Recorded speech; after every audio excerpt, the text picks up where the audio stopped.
আমরা আমাদের চারপাশে যে সমস্ত ডিজাইন দেখি, অর্থাৎ বই ম্যাগাজিনের যে কভার পেজ রয়েছে, ওয়েব পেজ ডিজাইন, এবং এই যে সমস্ত যে প্রোডাক্ট আমরা দেখি, যে যে চোখ ধাঁধানো যে ডিজাইন আমাদের চোখে পড়ে, তো আসলে এই সমস্ত ডিজাইনের পেছনে এই যে গ্রাফিক্স ডিজাইন যে সফটওয়্যারগুলো রয়েছে, এগুলোর মাধ্যমে এই সমস্ত অ্যাট্রাকটিভ ডিজাইন করা হয়।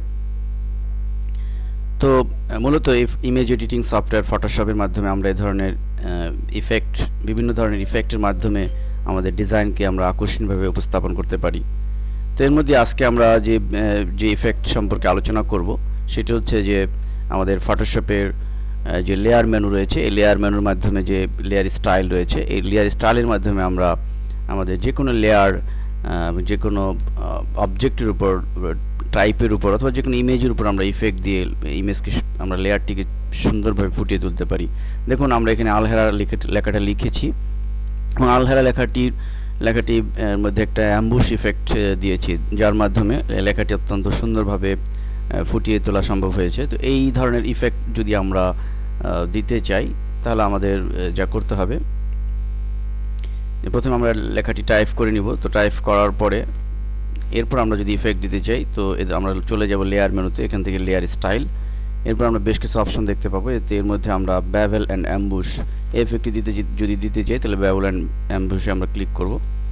তো আমরা উপরে দেখতে পাচ্ছি যে আমাদের টাইপটি বেভেল এবং অ্যাম্বুশ আকার ধারণ করেছে।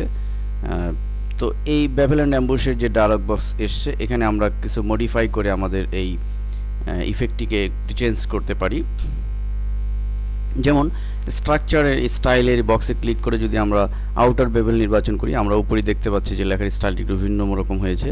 একইভাবে যদি অ্যাম্বুশ ইফেক্ট দিই তাহলেও চেঞ্জ হবে।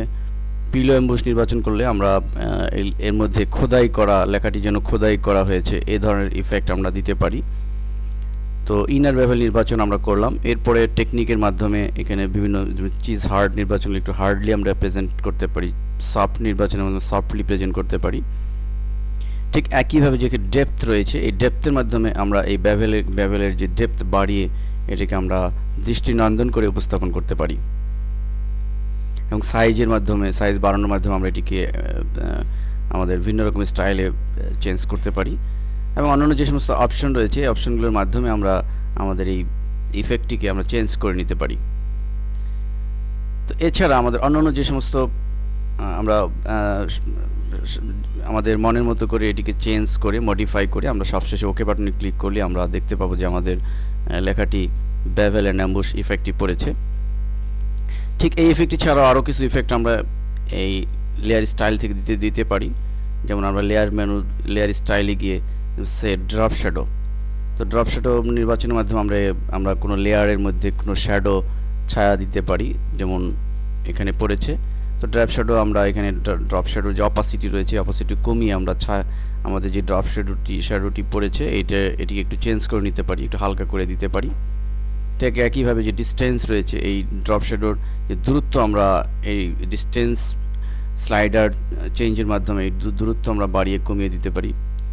স্প্রেডের মাধ্যমে আমরা এই ড্রপ শ্যাডোকে ছায়াটাকে আমরা স্প্রেড করে দিতে পারি। সাইজের মাধ্যমে আমরা এটিকে সাইজ বড় ছোট করতে পারি। আমাদের লেয়ার স্টাইলে আরও যে সমস্ত অপশন রয়েছে, তো আমরা ঠিক ওই অপশনগুলো এখানেও আমরা দেখতে পাবো। আমরা যদি এখান থেকেই চেঞ্জ করতে চাই তাহলে আমরা এখান থেকেও চেঞ্জ করতে পারবো। আমরা এখানে আউটার গ্লো ইফেক্ট দিতে চাই, তো দেখুন আউটার গ্লো ইফেক্ট দেওয়ার সাথে সাথে আমাদের এর মধ্যে একটা আউটার গ্লো আমরা লক্ষ্য করছি। তো এখানে অবশ্য মনে রাখতে হবে যে আউটার গ্লো যদি ড্রপ শ্যাডো দিই তাহলে আউটার গ্লোর প্রয়োজন নেই, তো সেক্ষেত্রে আমরা ড্রপ শ্যাডো ইনঅ্যাক্টিভ করে দিতে পারি। তো আউটার গ্লো নির্বাচন করে আমরা অপশন চেঞ্জ করে আমরা যদি হোয়াইট অপশন নির্বাচন করি, এখানে হোয়াইট দিলাম।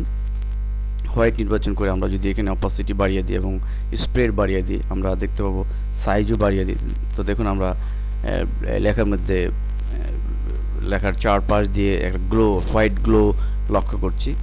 অর্থাৎ আমাদের ডিজাইনটি কেমন এবং আমাদের ব্যাকগ্রাউন্ডে যে কালার রয়েছে, ব্যাকগ্রাউন্ডে যে ইমেজ রয়েছে, এর মধ্যে আমাদের কম্বিনেশন করে আমাদের এই ডিজাইনের এই লেয়ার ইফেক্ট দিতে হবে। আমাকে লক্ষ্য করতে হবে সেখানে আমি ড্রপ শ্যাডো দিলে ভালো লাগবে না আউটার গ্লো দিলে ভালো লাগবে, সেটি বিবেচনা করে আমাদেরকে ডিজাইন করতে হবে। এই বিষয়াদি লক্ষ্য করতে হবে। এরপরে আমাদের অন্য যে সমস্ত রয়েছে, যেমন ইনার গ্লো আমরা দিতে পারি। ইনার গ্লোর মাধ্যমে আমরা ভেতরের অংশে আমরা ইফেক্ট দিতে পারি। বিভিন্ন ধরনের টেক্সচার রয়েছে, টেক্সচার মাধ্যমে আমরা ইফেক্টগুলি দেখুন টেক্সচার নির্বাচনের সাথে সাথে এক ধরনের একটা বিশেষ টেক্সচার আমরা এখানে লক্ষ্য করছি। তো এই ধরনের টেক্সচার আমরা দিতে পারি। টেক্সচার আমরা চেঞ্জ করতে পারি এই ডান পাশের প্যাটার্ন থেকে। আমরা যে কোনো টেক্সচার চেঞ্জ করে, দেখুন এখানে টেক্সচার, ভিন্ন টেক্সচার এসছে। এভাবে আমরা টেক্সচারকে চেঞ্জ করে আমাদের সুন্দরভাবে আমরা আমাদের লেয়ারকে ফুটিয়ে তুলতে পারি। এবং এই টেক্সচারের প্যাটার্নের যে সমস্ত অন্যান্য যে সমস্ত টেক্সচার রয়েছে সেগুলো আমরা চেঞ্জ করে দিতে পারি। এবং এই টেক্সচারের যে অপশন রয়েছে ডেপথ, এগুলোর মাধ্যমে আমরা টেক্সচারকে মডিফাই করতে পারি। তো লেয়ার ইফেক্টের মধ্যে আরও যে সমস্ত গুরুত্বপূর্ণ বিষয় রয়েছে, যেমন সাপোজ আমরা যদি এখানে কালার ওভারলে নির্বাচন করি, তাহলে আমরা এখানে এর মাধ্যমে কালারটাকে সহজেই চেঞ্জ করতে পারি। সাপোজ আমরা এখানে লাল কালারটা যদি চেঞ্জ করে ফেলতে চাই, তাহলে রেড এখানে ক্লিক করে আমরা যদি চেঞ্জ করি, দেখুন আমরা ব্লু কালার দিয়ে দিলাম, আমাদের পুরো ইফেক্টটি ব্লু রঙে পরিবর্তন হবে। ঠিক একইভাবে গ্রেডিয়েন্ট ওভারলি যেটি রয়েছে, গ্রেডিয়েন্ট ওভারলির মধ্যে আমরা লেখার মধ্যে গ্রেডিয়েন্ট ইফেক্ট খুব সহজেই এখান থেকেও দিতে পারি, যেটি কিনা অন্যান্য পূর্ববর্তী কোনো ভার্সনে ছিল না। এখন আমরা এই অবস্থায় যদি গ্রেডিয়েন্টকে চেঞ্জ করি, তাহলে আমাদের যা করতে হবে তা হচ্ছে এই গ্রেডিয়েন্টের এই বক্সে ক্লিক করার মাধ্যমে যে কোনো ডিফল্ট গ্রেডিয়েন্ট আমরা ইউজ করতে পারি।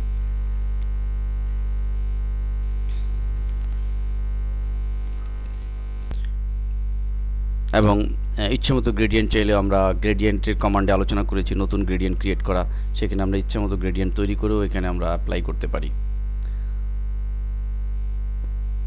তো এভাবে আমরা কালার ওভারলির মাধ্যমে, গ্রেডিয়েন্ট ওভারলির মাধ্যমে আমরা আমাদের এই গ্রেডিয়েন্ট ইফেক্ট অ্যাপ্লাই করতে পারি। ঠিক এরপরে আমাদের আরেকটি গুরুত্বপূর্ণ ইফেক্ট রয়েছে এখানে, সেটি স্ট্রোক। তো এই স্ট্রোকের মাধ্যমে আমরা এখানে অবশ্যই একটি কথা মনে রাখতে হবে যে স্ট্রোক, আউটার গ্লো এবং ড্রপ শ্যাডো প্রায় সিমিলার, বিশেষ কিছু পার্থক্য ছাড়া। তো অতএব আমাদের এই স্ট্রোকেরই হচ্ছে যে আমরা যদি চারপাশে কোনো আউটলাইন দিতে চাই, তো এখানে আমরা আউটার গ্লো এবং স্ট্রোক একসাথে দেওয়া যায় না, একসাথে ইফেক্ট সুন্দর লাগবে না, এই জন্য আউটার গ্লোটা আমরা ইনঅ্যাক্টিভ করে দিয়ে স্ট্রোকটি দিলাম। তো এখানে স্ট্রোক আমরা যদি কালার চেঞ্জ করে দিই, এখানে হোয়াইট কালার নির্বাচন করতে পারি। হোয়াইট কালার দেওয়ার মাধ্যমে স্ট্রোকের যে সাইজ রয়েছে, এখানে 3 রয়েছে, এখানে আমরা চেঞ্জ করে 2 দিয়ে দিতে পারি। অবশ্যই ক্ষেত্রে আমরা ড্রপ শ্যাডো ইউজ করে আমরা ফুটিয়ে তুলতে পারি, স্ট্রোক এবং ড্রপ শ্যাডো দুটির সমন্বয়ে। তো দেখুন এখন আমাদের এই স্ট্রোকটি দেওয়ার ফলে একটা আউটলাইন হয়েছে, লেখাটি সুন্দরভাবে ফুটে উঠেছে। তো আমাদের মনে রাখতে হবে যে কোন ডিজাইনে আমি কোন কমান্ডটি ইউজ করব, কোন ইফেক্টটি ইউজ করব, সেই অনুযায়ী আমাদেরকে এখানে অ্যাপ্লাই করতে হবে এবং সবশেষে আমাদের ওকে বাটনে ক্লিক করতে হবে। এভাবে আমরা লেয়ার স্টাইলের মাধ্যমে আমরা যে কোনো লেখার মধ্যে আমরা অথবা যে কোনো লেয়ারের মধ্যে আমরা ইফেক্ট করতে পারি। আমরা যে কোনো লেয়ারের মধ্যে যদি একটা সার্কেল, সাপোজ আমরা এখানে ইলেকট্রিক্যাল মার্কি টুল দিয়ে একটা সার্কেল ড্র করলাম, এখন এটিকে আমরা অবশ্যই ফেদার কমিয়ে নিতে হবে। তো সার্কেল ড্র করার পরে এখানে আমরা যদি একটা লেয়ার ক্রিয়েট করে এর মধ্যে একটা রং আমরা ফিল করে দিই, আমরা নেভি ব্লু রংটি ফিল করে দিলাম। দেখুন এখন এই যে সার্কেলটি রয়েছে এর মধ্যে আমরা লেয়ার ইফেক্টের মাধ্যমে এই সার্কেলটিকে আমরা সুন্দরভাবে ফুটিয়ে তুলতে পারি। দেখুন অ্যাম্বুশ ইফেক্ট দেওয়ার পরে একটা চমৎকারভাবে ফুটে উঠেছে। ডেপথ বাড়িয়ে দিতে পারি আমরা,